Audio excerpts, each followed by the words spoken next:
Earthquakes shatter cities, tsunamis flood the land, and heroes emerge to save the day. Sounds like your typical disaster movie. But how much of this is just cinematic flair? Welcome to Prepper's Paradigm, where reality meets preparedness. Today, we're peeling back the Hollywood curtain to reveal what disaster movies get wrong about real emergencies. We love the thrill and drama of disaster movies, but when it comes to actual survival, the stakes are real, and the response needs more than just a blockbuster strategy. From the myth of rampant chaos to the lone hero saving the day, we'll uncover the truths and tweak our strategies for when life imitates art a little too closely. Stay with us as we break down these myths, provide you with realistic survival tips, and ensure your preparedness plan is based on fact, not fiction. Whether you're a cinema buff or a serious prepper, there's something in this episode for everyone. Let's get started and make sure your next movie night doesn't turn into a prepping blunder. In disaster movies, the world often falls into chaos within seconds of a catastrophe striking. But is this what really happens? Let's tackle some of these Hollywood myths and set the record straight for our preppers. First myth: instant chaos. Movies love dramatic scenes where society instantly crumbles the moment a disaster happens. In reality, while initial confusion is possible, most responses to a major disaster start a little more gradually and build more slowly than the movies like to portray. Next, the hero complex. Movies often feature a single person miraculously saving everyone. Although heroes do emerge, real-life disasters typically see collective efforts from ordinary people working together to navigate the crisis, as shown here in the aftermath of an earthquake in Syria in 2023. Another exaggeration is the immediate scarcity of resources, leading to dramatic conflicts over food and water. While shortages can and do occur, it may be a slower buildup of chaos, as many people won't even realize the extent of issues at first. Additionally, local governments and organizations are often able to implement measures to distribute emergency supplies systematically to prevent the worst chaos. And about technology, movies often depict it failing immediately and entirely, plunging survivors into darkness. In contrast, many modern emergency systems are robust, with backups in place to keep critical communications and services running. Lastly, movies frequently show people behaving irrationally or selfishly under stress. While stress can affect behaviors, and it's certainly true that some people will behave like this, numerous studies and reports highlight widespread acts of altruism and cooperation among disaster-struck communities, often overlooked in movies. These Hollywood scripts make for gripping cinema, but often don't capture the complexity and humanity seen in real disasters. Understanding these differences is crucial for effective preparedness. While many disaster movies favor spectacle over accuracy, some stand out for their realistic portrayal of emergencies and human resilience. Let's look at a few examples that preppers can actually learn from. Take the 2011 movie Contagion, for instance. This movie meticulously depicts the outbreak of a global pandemic, focusing on disease transmission and the efforts to contain it. Its attention to the roles of various agencies and the impact of societal panic provides a realistic look at public health emergencies. Other than the toilet paper crisis, it predicted responses to the COVID pandemic very accurately. Deep Impact from 1998 also deserves a nod. Unlike typical asteroid movies that focus solely on destruction, it explores governmental preparations for a worst-case scenario, including the establishment of shelters and the tough decisions made to protect as many people as possible. Although some elements of the asteroid and space travel part of the story might be a little far-fetched, elements of the preparation for an extinction-level event are more realistic. The Impossible, released in 2013 and based on true events from the 2004 Indian Ocean tsunami, portrays the disaster's sudden impact and the subsequent struggle for survival with harrowing realism. It highlights both the human and natural challenges faced by a family caught in the disaster. While 2015's San Andreas may amplify the destruction for dramatic effect, it accurately shows some aspects of the emergency response and the importance of having a personal preparedness plan, especially in earthquake-prone areas. 127 Hours, released in 2010, is a different kind of disaster movie.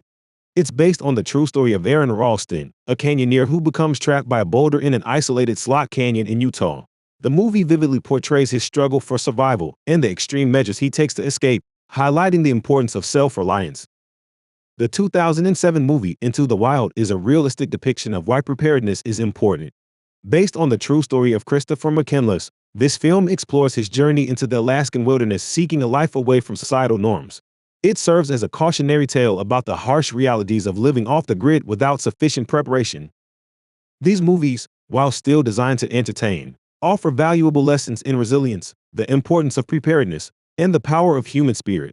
For preppers, these films can serve as a tool to visualize potential scenarios and inspire effective emergency planning.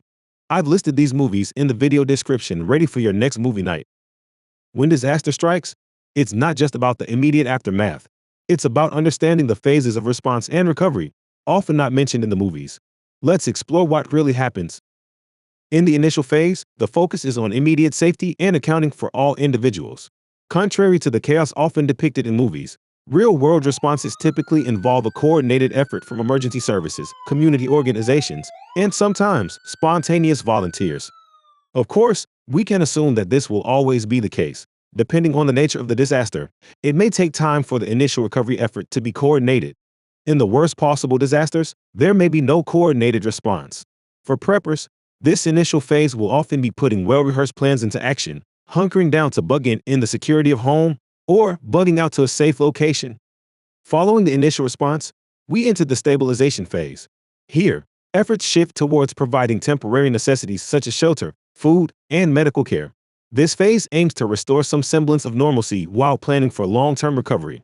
This phase for preppers can be relatively stable too, relying on supplies that have been stockpiled, or survival skills that have been learned and practiced to ensure the basic necessities are all provided for. The recovery phase can last for months or even years. It involves rebuilding destroyed infrastructure, restoring services, and addressing the psychological impacts of the disaster on survivors. In terms of the biggest imaginable SHTF-type disasters, the survivors in this phase will be rebuilding too, but the rebuild will focus on sustainable food production, water sourcing and purification, and long-term shelter. Throughout these phases, the resilience of both individuals and communities plays a crucial role. It's about more than just surviving. It's about adapting and thriving post-disaster.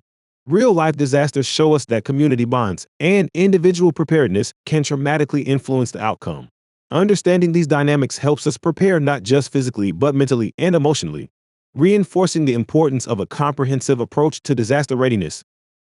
While disaster movies often prioritize drama over accuracy, they can still offer valuable insights. Let's decipher what preppers can realistically take away from these cinematic scenarios. Movies like The Martian show the power of ingenuity and science in survival. While we might not be stranded on Mars, the principles of problem-solving under pressure are universal. Films often highlight the mental and emotional challenges faced during disasters. From Contagion to The Impossible, understanding psychological resilience is as crucial as physical preparedness. Another lesson is the strength of community. Movies may dramatize individual heroics, but they also, often inadvertently, showcase the effectiveness of people working together. The Jerusalem scene in World War Z is a great example of this. These stories, while fabricated, inspire us to develop skills, resilience, and cooperative strategies that can make a significant difference in real emergencies. As we've seen today, while disaster movies can captivate and thrill, they often stretch the reality of how real crises unfold and how we should best respond. From the dramatized chaos to the glorified lone hero, these films shape our perceptions but should not dictate our preparedness strategies. Instead, let these stories inspire us. Let them motivate us to build robust preparedness plans, foster resilient communities, and cultivate the skills necessary to adapt to and overcome real-world challenges. Remember, the true key to surviving any disaster is not just what you carry in your bag, but what you carry within you: knowledge, preparation, and the will to survive. Thank you for joining us on Prepper's Paradigm. If you found this discussion enlightening, don't forget to like, subscribe, and share this video. Together, let's stay prepared, informed, and ready for anything. Keep learning, keep planning, and most importantly, keep safe. Until next time, remember, preparedness is not just a duty, it's a lifestyle.